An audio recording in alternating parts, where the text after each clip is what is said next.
Let's talk about money. It makes the world go round, something like that. Who knows what makes the world go round? But that being said, money sure helps lubricate the wheels that make the world move in the process. Let's talk about money and some of the specific details about it. But before we do, let me introduce you to the most powerful person on planet Earth that's never been elected to office. Incredible. More power. Sometimes some people claim that there's more power than even the President of the United States. Jerome Powell, he's chair of the Federal Reserve. Once we finish this entire chapter, you'll see the raw power of this unelected body upon your daily life, the life of your bank, and actually the life of the entire economy of the United States. Here's a little bit of a history from him, but that being said, he's had to sit down there and shepherd through the Federal Reserve, which is called the Bankers Bank, through the entire era of COVID. Kind of an incredible feat. He seems to have done rather well by it, but there's all kinds of conditions out there as well. And we'll talk more about that later on in this chapter. But let's go back to money. Money is something that you accept for payment for goods and services. It could be bartering. It could be a matter of, I'll make this blanket for you, you do my hair for me. Something as simple as that. It could be a matter of, if you do this, I'll do this for you. That's called bartering. But really, by the time you're done, we sit down there, we accept in good faith these bills, these pieces of paper supported by the Federal Reserve. Here is an example, though, of something truly amazing. It's a $100 bill. I don't see many of them. I don't know about you. Maybe you got a wad of them in your pocket or your purse. I don't know. Hopefully you do. And then we can make those payments on your Lamborghini. But that being said, if you look on the bill, okay, really, it's not paper. It's more of a cloth-like fabric, and it's got all kinds of things on it. You'll see that with this picture over here, you'll see words in the background that will show up. You'll see also that blue bar in the middle that actually is a metallic strip on the inside.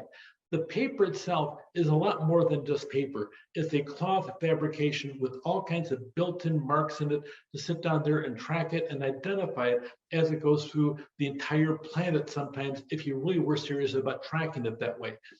Probably the secret to it is that if you put a $100 bill on a copy machine, copy machines are so advanced and so high-end nowadays, you can duplicate almost the entire aspect of the bill, except you can't get the paper right. The secret for the good counterfeiters, they sit down and they make paper. So we're going to add to all the different things in the class that we're learning how to make counterfeit bills. Please don't make them. I am just kidding. But the secret to the bills really is the paper, because the paper, if you sit down there and hold a bill next to paper in the other hand, you'll see there's a huge difference between them because they're really not that aspect of it. Bartering, sometimes you have problems if you're bartering. Carrying a fish in your back pocket and trying to pay for some service probably doesn't go over very well. You might say the scales of justice will come down upon you. Okay, but that being said, the deal sounds kind of fishy to me anyway in the process. Bartering is so much more difficult because of the fact you have to find just the right person to talk to who's interested in your fish by the time you're all done. And that takes an awful lot of guts. So that being said, money, really there's 5 traits to money, and you kind of have to know what they are, just in case there's a test question about it. It's got to be portable. It's got to be easier to sit down and put a $5 bill in your wallet than sit down there and trying to fold up a fish. That would be kind of difficult to do. So a $5 bill is much easier. It fits in your wallet, fits in your purse, fits wherever you want to put it. It's easily divisible. You can take a $5 bill, and actually it's obvious that a $5 bill is the same thing as 5 $1 bills. A $20 bill is worth 4 $5 bills. It's very easy to sit down there and divide it or multiply it depending upon what the product is or what you're purchasing in the process. It's stable. A dollar bill pretty much is going to be worth $1 a year from now. And even with inflation, you have that aspect of it. It's got to be durable. It's got to last a little bit longer than just in the moment, like a fish would in the process. And it also has to be unique so that when other people use the dollar bill in the process, that they recognize what it is, and there's no question or confusion that it's a dollar bill and it's not a fish as you go through. A C note, there's a lot of fun here on C notes. It used to be that it'd be a rare thing to see a C note, which is C is the Roman numeral for 100. So we call a $100 bill a C note as you go through. The C notes have eclipsed the dollar bill as the most important distributed currency in the US economy. Part of that is because we've moved so much into electronic money that really the manual money, the cash money now is actually reduced in the volume that we exchange it. You have to know three things about the money supply. M1, okay, and you'll read about this whenever you read anything economically that you're talking about the money that's moving and shifting through the system. M1 is things that can be accessed quickly. Paper money, coins, traveler's checks, those things, people will exchange those in easy methods. You walk into a store, even with the traveler's check, they may look at it, try to think they actually know what they're looking for to verify that it's real. Coin, money, there's no question you can sit down there and swap it back and forth in a process. There's another trait called M2, which is another part of the money supply. It's everything in M1, plus you add a few things to it, such as savings account and mutual funds. You can't get them as quickly. You have to liquidate your savings account, transfer the money over to get real cash. So it's a little bit slower, but pretty much you can get it the same day. Mutual funds, maybe 2 days to get mutual funds or 3 days in the process. But M1 is instant. M2 is instant plus a couple other things on top of it.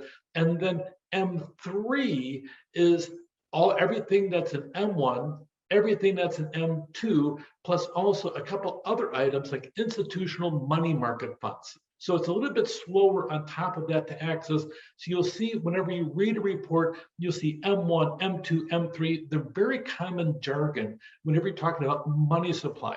So keep that in mind, especially when you're reading the Wall Street Journal, The Economist, Forbes magazine. You'll see several different things referring to often M1, M2, and occasionally M3. Here's an example of the paper money ordered for 2020. You know, I put my order in early on and I still haven't received that package of $100,000. I don't know what the problem is. I just asked for it. I clicked on the box and everything else. It still hasn't arrived. I'm going to go check my FedEx tracking label. But that being said, look at the dollar bills in the process, in the billions of dollars as you go through. This is in billions of dollars. So you're looking at an awful lot of money.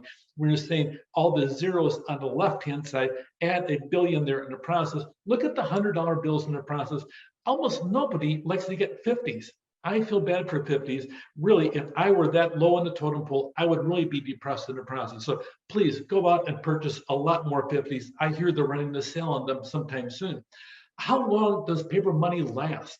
It's pretty common in the process that you go through, people are exchanging the money. And I would suspect that as we move further and further into electronic fund transfers, that the age of money will actually grow much longer. Typically, you'll see a lot of it's 5 years for the lower denominations. The $100 bills, we tend to treasure those more than 15.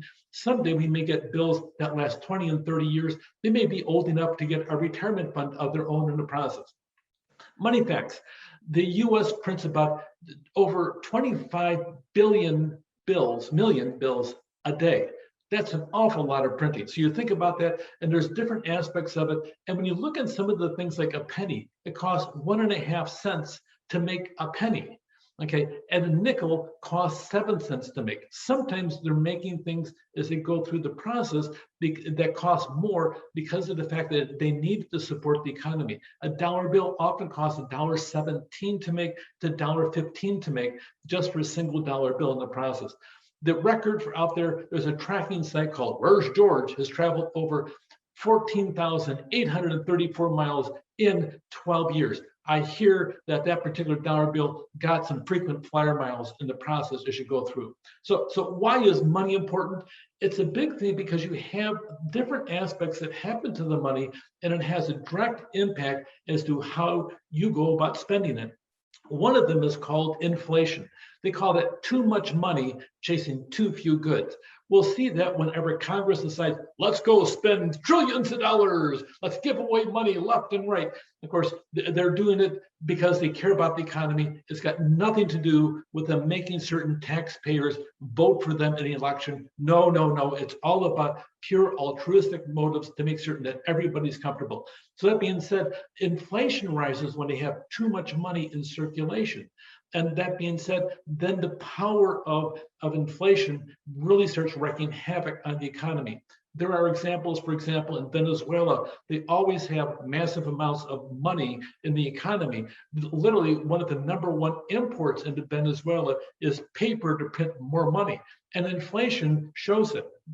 They have inflation over 1,000% a year. What that means, if you walk into the grocery store and you pay $1 for a loaf of bread, 1 year later, you walk into the same grocery store, you have to pay $1,000 for the same loaf of bread, even though you're doing the same amount of work and everything else, and your wages probably have not gone up 1,000%. But that being said, that's called it's called runaway inflation, and it's too much money chasing too few goods.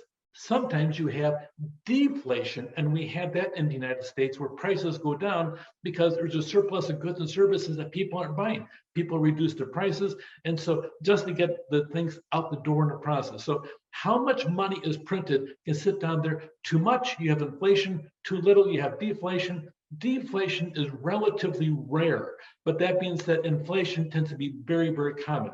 And you have really across the entire planet, it's called the global money supply. It's often controlled by central banks because almost everybody has their own version of the Federal Reserve in the process. So you have people unelected controlling the money supply, controlling how much money you and I have because of the fact they're controlling the rate of inflation and also controlling our buying power, and they're not elected at all. Kind of an interesting aspect of it. We also talked early on about the aspect of the US dollar being so strong. Is that good or is it bad? Yes, it's good. Yes, it's bad. Yes, it's good if you're trying to buy goods for a strong US dollar. If you're trying to buy foreign goods to import goods into the United States, a strong dollar is bad if you're trying to sell goods outside of the United States or export goods in the process. So falling dollar, raising dollar value on a planetary basis, there's good and bad, and people can and will argue over which is the best one. It really depends as to what you want the US economy to do. So learn a couple things about money, the 5 uses of money, that there's counterfeit protections involved. Learn the concept of inflation, deflation. It's going to affect you. Once upon a time, we had a time when literally I went out and I bought a house. My interest rate on my mortgage was 17.5% because we were in the middle of a massive inflation run on a national basis. Eventually, I remortgaged it. We got down to 8%, but 17% was common at the time when we bought the house. That being said, things change as you go through, but learn about inflation, know what it means, and also learn about the money supply, M1, M2, M3. With that, take care.